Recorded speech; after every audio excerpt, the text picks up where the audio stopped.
Est-ce que tu rêves d'aller en Floride l'hiver parce que tu te peux plus d'avoir mal aux articulations puis tu te demandes pourquoi? Est-ce qu'on t'appelle le baromètre humain parce que tu vas pouvoir prédire la température mieux que Météo Média? Si tu as répondu oui à une de ces deux questions-là, je t'invite à écouter la vidéo qui suit. Je vais te parler des dernières recherches sur le sujet, c'est-à-dire est-ce que la température a vraiment un effet sur les douleurs ressenties. Surtout, je vais te partager des trucs que tu peux essayer d'implémenter dans ton quotidien pour essayer de diminuer les douleurs si tu as répondu oui à une de ces questions que je t'ai posées. Avant de faire ça, je me présente. Mon nom, c'est Dominique Rainville. Je suis kinésiologue et kinésithérapeute. Mon objectif, vraiment pas compliqué, ma mission, c'est de t'aider, toi, à avoir une meilleure qualité de vie, à vivre sans douleur le plus possible et définitivement le plus longtemps possible. Donc, est-ce que tu as répondu oui? Tu rêves d'être un snowbird, d'aller en Floride pour tout l'hiver ou dès qu'il y a un petit changement de température, tu le ressens dans tes articulations? Premièrement, j'ai envie de te dire, sache que tu n'es pas tout seul dans cette situation-ci. Régulièrement dans ma pratique, je vais avoir des gens qui vont me dire exactement la même chose. Ah oui, là, il fait froid, hein, quand il fait froid, j'ai plus mal. Ou ah oui, là, l'humidité a changé, j'ai plus de douleur lorsque l'humidité a changé.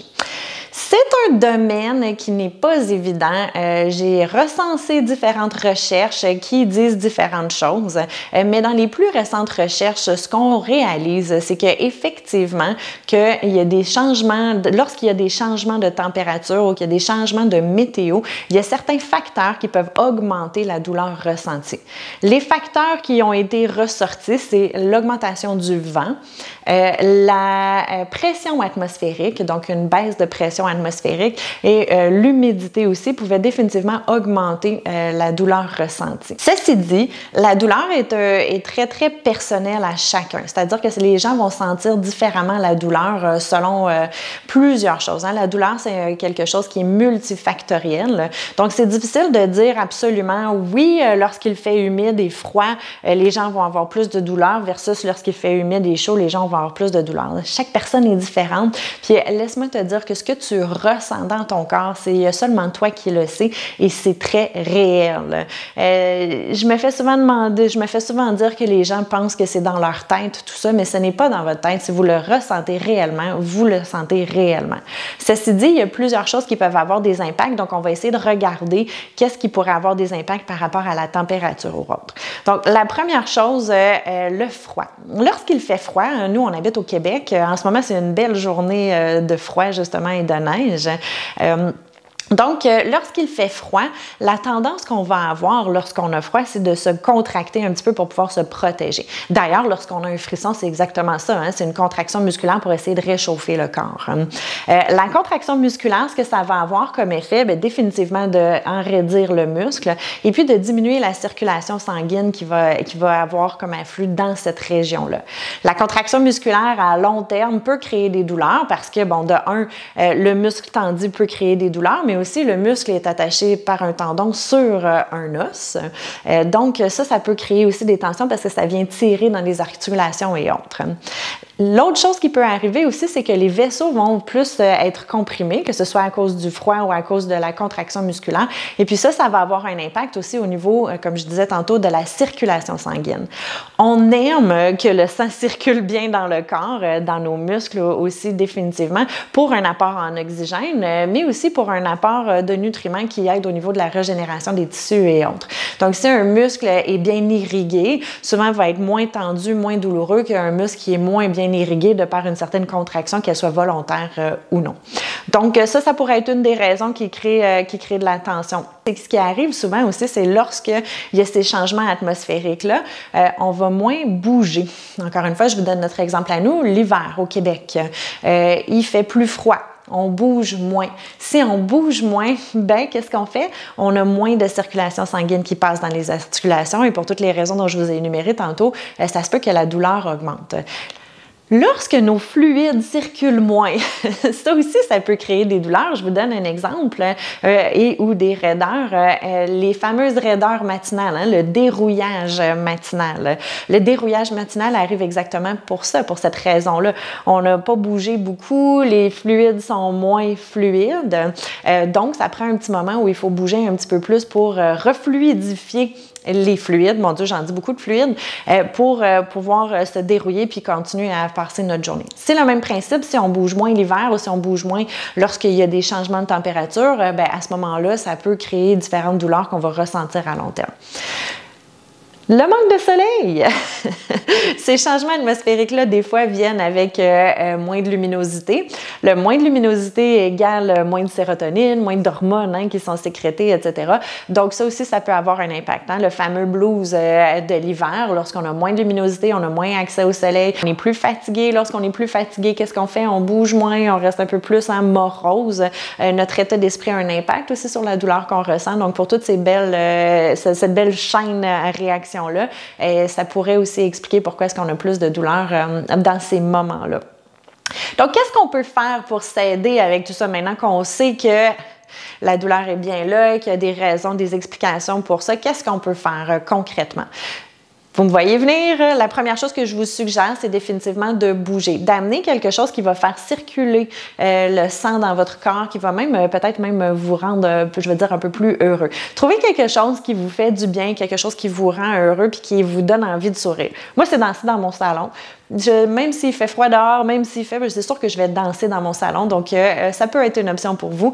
Si c'est d'aller suivre un cours, que ce soit d'aller dans la piscine, que ce soit de suivre un cours de danse, un cours de yoga ou peu importe, trouvez quelque chose qui va être adapté au niveau d'énergie que vous avez en ce moment, mais qui va vous faire bouger régulièrement. La marche, ça peut être une bonne option si vous n'avez pas peur de mettre votre tuque, vos manteaux et autres pour aller braver la température. L'autre chose que je vous propose, c'est les journées ensoleillées, d'essayer d'aller dehors pour avoir un contact direct du soleil sur votre peau. Donc, on peut aller, en hiver, on a à peu près juste ça, nous, qui sortent de nos habits. Mais le simple fait d'aller dehors, puis de rester, puis d'apprécier la chaleur du soleil sur notre peau, ça a comme effet d'augmenter la sérotonine, la vitamine D, etc. Et puis, juste d'augmenter la joie de vivre en nous, qui, ça aussi, a un impact sur la douleur qu'on ressent. Si ça, c'est pas possible parce qu'on a un hiver ou une saison qui ne nous le permet pas, qui est comme plus grise, peut-être d'essayer la luminothérapie. J'ai plusieurs clients qui me disent, qui me confirment que ça leur fait du bien. Donc ça peut être une option aussi. D'autres choses à regarder, la chaleur. Donc peut-être que vous êtes de ceux et celles qui ressentez plus de douleur lorsqu'il fait très froid.